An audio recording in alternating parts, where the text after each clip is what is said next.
Hey everyone, welcome to a new video, welcome to my channel. My name is Micah and today I have a book review for you. I skipped this video last month because I was doing all eyeshadow palette related content and I'm actually a little bit doubting whether I still want to do these videos because they don't get a whole lot of views. It just doesn't really seem to be a match between this content and the people watching my videos, which is okay. I mean, I could still do it over on my blog if I'd like to, so I'm currently a little bit on the fence. So let me know in a comment down below if you feel I should keep doing these videos or whether you wouldn't mind it if I do it in a blog post. Let me know. Since it's 2 months lumped together, I do have 10 different books that I read. Not all of them are physical copies. A couple of them are audiobooks, and I also borrowed one of the books from a friend, so I no longer have that. So let's just get to it. So the first book I finished in the month of July was Heroes by Stephen Fry. I actually didn't read this gorgeous hardcover, which was a gift from a student. So sweet. I actually read this on audio. I listened to this because I found out that Stephen Fry himself read out these books, Mythos and Heroes, and he also read the Harry Potter books, and I love his voice. He has such a great sort of way of voicing characters, and so I really enjoyed listening to it. Definitely took a long time. I think it took me most of June, which is why it wasn't in my June wrap-up, and that's why I'm featuring it here. I really love Greek mythology, so this is right up my street. I think I like this more than the first one because the hero stories are just a little bit more exciting than the origin stories in Greek mythology. So this was a really nice lowdown and a great way to refresh my memory on some of the stories that I used to read a lot when I was in my teens. So yeah, this was a really good one, and I really enjoyed it. I do think that some of the characters, like the way he voiced them, he made some of the characters sound Scottish, and it's about Greek mythology. That was a bit weird, but it was a good one. The next book I finished was Jeff Vandermeer's Annihilation. This is the first book in a series, which I'm not sure what the actual series is called, but this is a dystopian sort of sci-fi kind of story where it's a little bit, I don't know, to me it felt a lot like Jurassic Park for some reason. It's about a group of ladies who go to Area X, which a lot of different exploration groups have been to, and every group comes out of it differently. Some of them kill themselves, some of them all get cancer, some of them, like, it's just really weird and things become really warped, and the sense of reality that this book plays with, I really appreciated. You only get the story from one character's perspective, and I think that that's very clever in this as well, because it means that you don't really know what's going on with everybody else. And yeah, it was a good read. I enjoyed it. It's quite a short one as well. It's really fast paced. So I really enjoyed it for that because I was reading this when I was at the busiest time of the school year. So it was a nice little break from reality that I needed at the time. But I've decided that I don't want to continue on with the series because I didn't love it that much. And even though there's a lot of mystery and vagueness going on, for some reason I'm not triggered enough to want to know what Area X is actually all about. Then the next book I'm going to put a cover up here because it's an audiobook that I listened to, and it's Goodnight Stories for Rebel Girls. And I actually gifted this book in Dutch to my little niece when she turned 2 because I think she needs a couple of like good, powerful women stories to listen to and be inspired by in her life. Because she's a tough little cookie. Like she's a good one. She's only 2, but she knows exactly what she wants. So I was very curious about the book myself. If you don't know what it is, it was actually funded through a Kickstarter, and these ladies gathered 100 stories about inspiring women, from sports women to scientists to models to politicians, like different women from different walks of life from all around the globe as well, which I really appreciated because some of these ladies I hadn't really heard of much if you're very much stuck in a Western bubble. So that was really nice as well. And each story is really short and sweet, and they're all read out by famous women as well. So that was really enjoyable. Since it's more aimed towards kids, it was a little bit easy at times, but for an audiobook, it was really enjoyable. A physical copy that I read also in July is The Strange and Beautiful Sorrows of Ava Lavender by Leslie Walton. And I read this, I believe, during our really massive heat wave that we were having. And it was great to be stuck in such a whimsical magical world that is painted here. In case you don't know what this book is about, this is about a girl that is born with wings and nobody knows where these wings come from. And it sort of details not only her life, but also her mother's and her grandmother's and like their peculiarities and how that sort of, you know, like goes on through the different generations, you could say. And yeah, Ava Lavender is born with wings, and where do they come from? So it's a very strange book in the sense that, of course, we all know that nobody can really be born with wings. So it has a magical realism sort of feel to it because the setting is very real. It's definitely not a fantasy novel, but it's much more about these women and the relationships that they have, and also a little bit what it means to be an outcast in the case of Ava. So this was a really, really cool book. I thought I really liked the premise. I really like the writing style of this. It's very lyrical, very beautifully written, I should say. And yeah, it's just a really, really gorgeous book, and definitely one that I would want to reread in the future. So this was definitely a high rating for me. Another heatwave read. This seems to be a theme because I also read another Jim Butcher book that is in the same series during the last heatwave last year that we were having. This is Grave Peril from the Dresden Files. And this is about a magician in Chicago called Harry Dresden. And he sort of deals with the supernatural world alongside the police department. So this is almost like the American version of the Peter Grant series, where Peter Grant is definitely very British and it has that like witty sort of sarcasm to it. This is a little bit more action-packed. This reads like an action movie, and that's one thing I really appreciate. These are really quick, easy, breezy reads. They are urban fantasy, which I know a lot of people have issues with. I personally like urban fantasy a lot more than like epic fantasy, because those medieval settings just feel the same to me all the time. Whereas this, I've been to Chicago, I know what that city looks like, I can envision what is actually happening in here. And one of the side characters in this book, I mean, I believe this is the third or fourth book in the series, so I'm not going to give away too much of the premise, but he has an assistant called Bob. And Bob is a ghost, and he lives in a skeleton, and it's like his computer / research assistant / link to the supernatural world, and it's really, really cool. So I love Bob, and I definitely will be reading more of this series because I've been loving this ever since I started reading the first book, and I tend to read one of these every year, it seems. Now I have a bunch of books for you that I will have to show on screen because I don't have physical copies. The first one is a book that I read because a friend recommended it to me and lent me the book.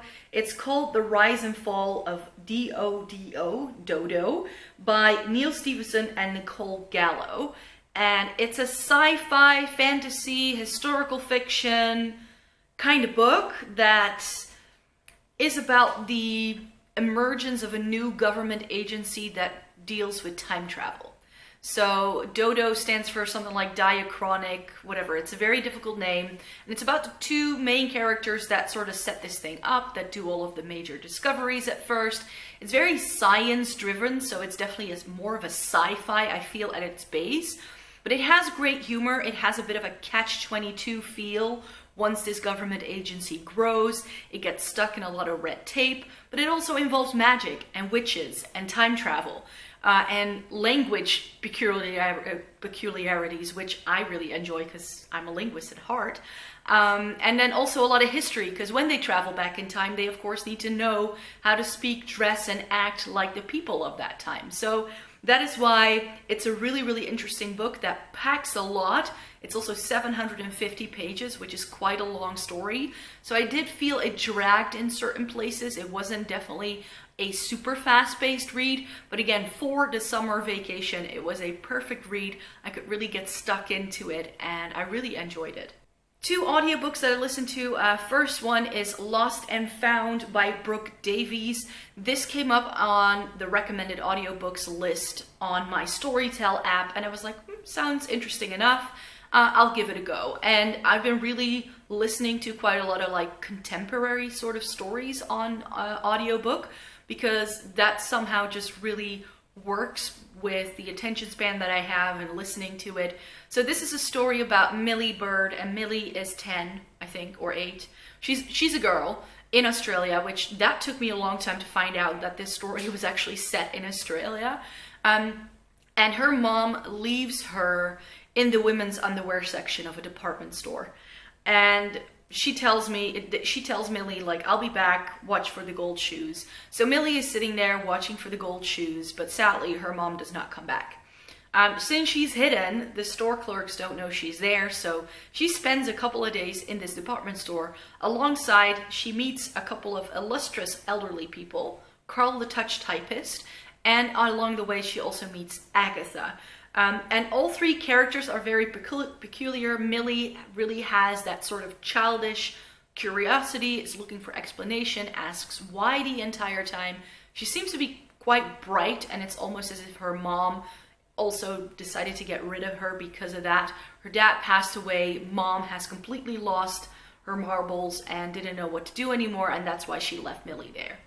That's not a spoiler, but they are going to try and find mom together. So first she teams up with Carl and Manny the mannequin, who they sort of steal from the department store.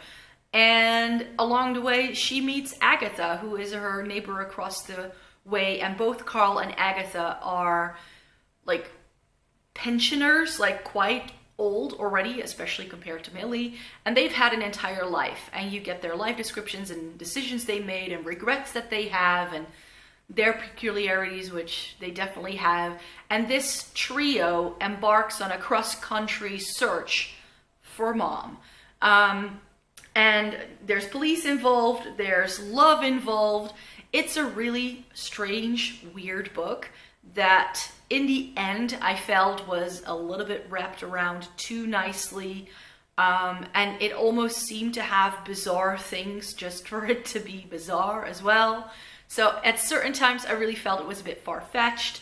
I'm not a big fan of contemporary novels for that exact reason, that very often to try and make characters likable, I feel authors take certain liberties that I feel make them stray too far of what human beings actually do and say. And I definitely felt that was the case in this book. Next up, I listened to The Subtle Art of Not Giving Up by Mark Manson. And this is a book that I've seen everywhere, like lying on tables. And it's like one of the most popular books of the moment, it seems. And while I really thought the premise and the promise that was made at the beginning were great, I felt the book didn't live up to it. And most of these self-help books, I do feel I'm always a little bit disappointed by, because it's always all of these open doors and he promised you like 10 steps, and I wasn't really able to discern much after step 3 anymore where steps went. Maybe that's because I listened to it and I didn't read it. That could very well be. But I felt it was very lacking, and it was just, you know, it was quick and easy. Like the audiobook is only like 7 hours long, I believe. So it wasn't too much of a time investment, you know what I mean? But it wasn't great. It really wasn't. Then the last physical book I read, I definitely wanted to read another bulky book that's been sitting on my shelf for years. This is a 700-page book called The Historian by Elizabeth Kova, and I didn't really know what this was about, apart from the fact that it somehow involves Dracula, and that it's sort of like Dracula is still alive, and now has it in for librarians and researchers for some reason. So there's this very mysterious book with a dragon in the middle that is gifted to the father of the person narrating the story, and you sort of get through a lot of letters and descriptions and stories the full lowdown of what happened to her dad's PhD supervisor, her dad, and then also herself. So it sort of goes back and forth in time, and because the story isn't really told through a lot of dialogue or action, but it's very descriptive, it does take quite a long time to read, but it's still very easy to read. And I do have to say that this book is incredibly well written. It's very cleverly done. In the end, you kind of figure out what might be going on as the story progresses, so it's not super unpredictable. It's not like a detective or anything. So it's not exciting, but it's a very well written, well thought through, very well researched story, especially when she travels through Europe with her dad.